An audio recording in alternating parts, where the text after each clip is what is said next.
AI വിപ്ലവം സാമൂഹിക സാമ്പത്തിക പുരോഗതിക്ക് ഉപയോഗിക്കണമെന്ന് ഈ ബാലഗുരുസ്വാമി തൃക്കാക്കര ഭാരതമാതാ കോളേജിൽ ത്രിദിന അന്താരാഷ്ട്ര AI മെഷീൻ ലേണിംഗ് കോൺഫറൻസ് ഉദ്ഘാടനം ചെയ്ത് സംസാരിക്കുകയായിരുന്നു അദ്ദേഹം. Artificial intelligence and machine learning. The subject AI, of course, it's a buzzword today. Everybody talks about it, including parents and teachers and students, and even a small child also talks about AI today. So AI has become so popular. Every day there is some conference in somewhere in some colleges happening on AI. But I am glad that you have taken initiative to organize second time international conference on AI.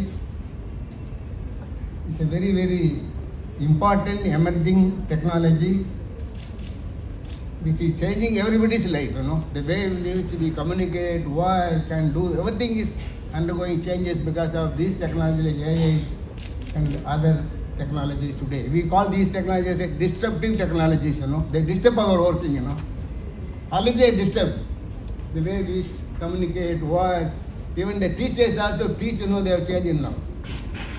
I'm only worried the teachers should not become lazy and only to use AI for teaching, Otherwise they will lose their job and tomorrow AI will take over and they will have to be very careful about it. See, AI is nothing new today. Yes, most of you are thinking that AI is a recent phenomenon. It is as old as, even much older than computer science.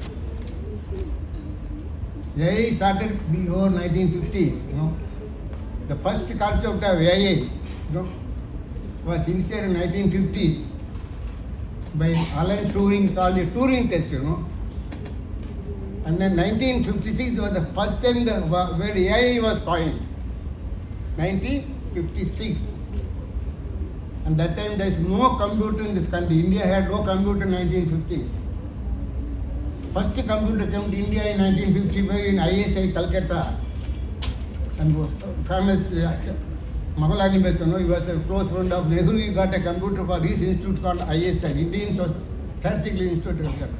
Healthcare is one of the most important area where AI has been exploited to the large extent, even in India also today. And even manufacturing, smart manufacturing. Today, the productivity is one of the most important factor for any country economic growth. We have completed more than 78 years of independence, almost 8 decades of independence. Where is India today? Still is a developing country. We miserably missed fourth revolution, what we call as a computer revolution. First, of course, long back we missed it. Second, we missed because of the British rule.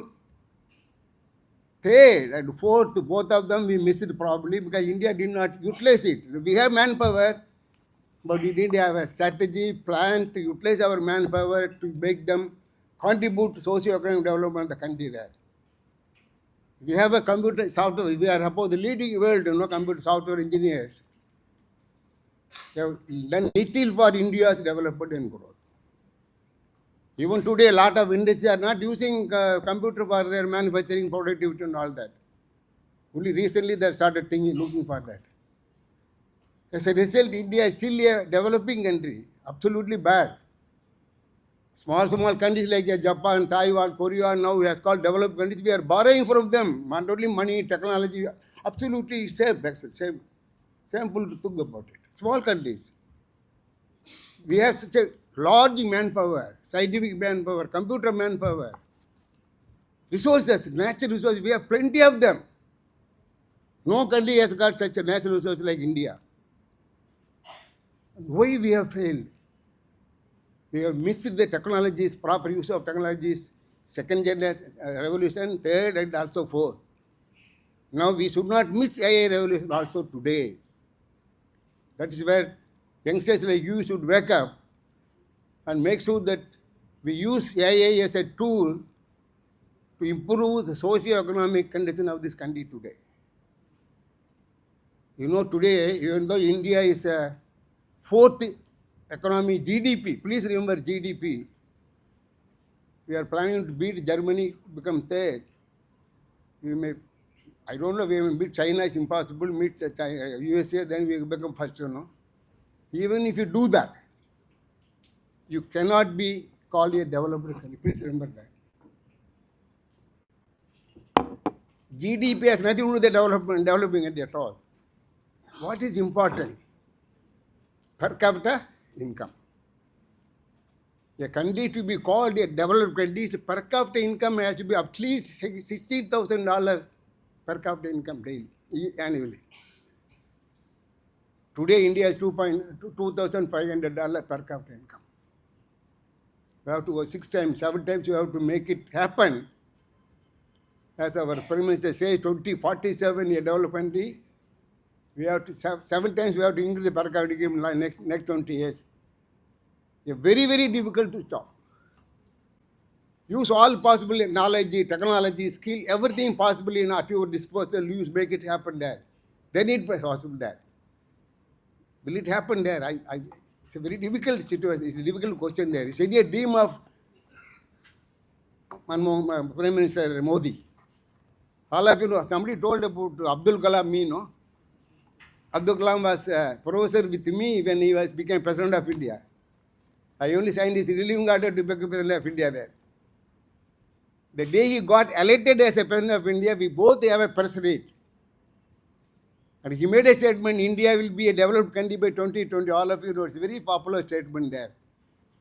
2020 is 5 years over. Please remember, nothing happened. Sorry, if you have anything against me, you are free to do that. Nothing happened except few changes here and there. We spent something to the moon. It's a great achievement, but it doesn't do with the economic development of the country there. There's all packets of excellence. We had a big, ship built in Cochin Yard, very great achievement, nothing wrong about it. But then doesn't make India a developed country there. Small excellence in pocket of excellence is good. Space research, we are good. Nuclear science, we are good. Computer software, we are good. But what is the use of all of them? They have to contribute to the socio-economic development of the country there. Common man should benefit. Today, 1/3 of Indians live below poverty line. Please remember that.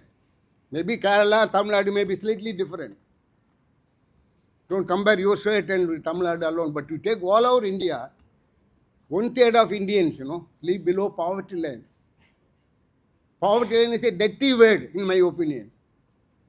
Poverty means, something bad, People are living below that line. Not even on that line, below that line.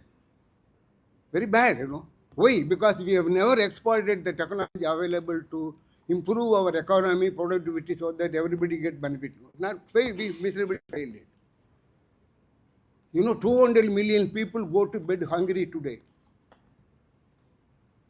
India is known as a world hunger capital. I'm sorry to make a statement there. All of you should realize it. Hunger capital means what? 25% of the world hungry people live in this country. So what we did for 70 years, odd years, lost so much of science, technology, engineers, everybody we have. We have a religious leaders. India is rich in religion, rich in culture, rich in resources, rich in manpower, but absolutely very bad in attitude. That is where we miserably failed. And that is where all of you should look today for AI. We have to tell you all that AI is a tool. It's not going to make anything great. AI is a tool like computer technology. In 86, when I advised to Avadara government, I came to Kerala to meet your CM, 86, to find out what is happening I went to all the states at that time. My CM at that time, N.T. Ramarao, told me to go to all the states, find out who is doing what, so that we should do better than that. He's a great man. He's an actor, but he's a great man. I came to Kerala. I went to Tirunelveli, but they told, no computer man can talk to us. We're against the computers. We don't talk about that. No, we are all against. No, nothing. He never should talk to me at all. Today, Kerala is leading in application of IT in the world country today. Kerala is doing much better than Tamil Nadu. Now change it actually. That change of attitude, you know. Even the Pranay Rai, like you CM has changed attitude towards privatization. No, things you have to change with the people. Then only you can develop, you know. If you want to develop, adapt. And that is very important. In India is known as a knowledge-based system. UK, India is known as a knowledge-based system, and America and other places called expert systems where Feigenbaum people have contributed there, 80s. Lot of them, even those days, you know, we used for agriculture, helping farmers, you know, how when to put a seed there, when rain will come, things like that. Tax consultant, you know, you tell your income, and you tell your monthly income and other income, you know, the system will tell you how much income tax you have to pay. So such systems were there in those days, not now. Earlier, the 80s were there. And 80s, lot of things are happening there. The impact of AI in the world first happened because of a Japanese project. In 1982, Japan government was the first government in the world to announce a fifth generation computing project. The concept of the project is to make a machine behave like a human being. That's what Japan, 82 they decided, not now. To design a machine using computer software to think like a human being. And that's called the fifth generation computing project 82, where Edward Feigenbaum was a consultant. He's an American, settled in America, but a consultant to Japanese project. That's because his wife is a Japanese lady. So, he's a son-in-law of Japan. He became a consultant for that to improve India's productivity, India's output in terms of manufacturing, everything, and create a culture where India can produce products, services, export, so that we can earn more money by exporting rather than importing it. And faculty here, and you should make use of their expertise to do something great, and you go out, you should be proud that I have done something in this area. And that is what the output of any conference. Any conference is not a meeting and eating. It's ultimately taking some knowledge out. You know, always, you know, if you exchange one apple, you know, apple will be only one apple. If you exchange your knowledge, you know, it becomes double. Knowledge will multiply, you know. That's the meaning of the conferences. Meeting people over lunch, over tea, talking to them, and then multiply your knowledge and extend that knowledge to a level where you can be useful to the society. Thank you very much, and I wish you all the best. India is a country of opportunities. Please remember that.